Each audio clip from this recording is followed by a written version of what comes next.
চট্টগ্রাম, এই চট্টগ্রামটা সমস্ত দিক থেকে খুব ইম্পর্টেন্ট। চট্টগ্রাম যদি ভারতে চলে আসে তাহলে ল্যান্ড লক বলে একটা শব্দ আছে, অর্থাৎ নর্থ ইস্টের এই মুহূর্তে, উত্তর পূর্ব ভারতের এই মুহূর্তে কোনো সমুদ্র পথ নেই।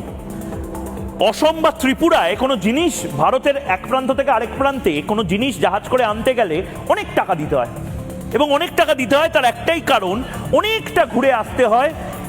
চট্টগ্রাম যদি ভারতের অংশ হয়ে যায় তাহলে এই যে ডিস্টেন্স, সেই ডিস্টেন্সটা একদম মিটে যাবে। এবং তার পাশাপাশি চট্টগ্রাম কিন্তু অত্যন্ত সেন্সিটিভ একটা জায়গা। চট্টগ্রাম, रुको जरा सबर करो, बोला धक्का बुक्की नहीं करने का। এই হরিদাস পালরে যদি ইন্ডিয়ান দাদারা ইচ্ছা মতো থাবড়াইতে পারেন তবে তাহলে আপনাদেরকে ফ্রিতে ইলিশ মাছ দেওয়া হবে।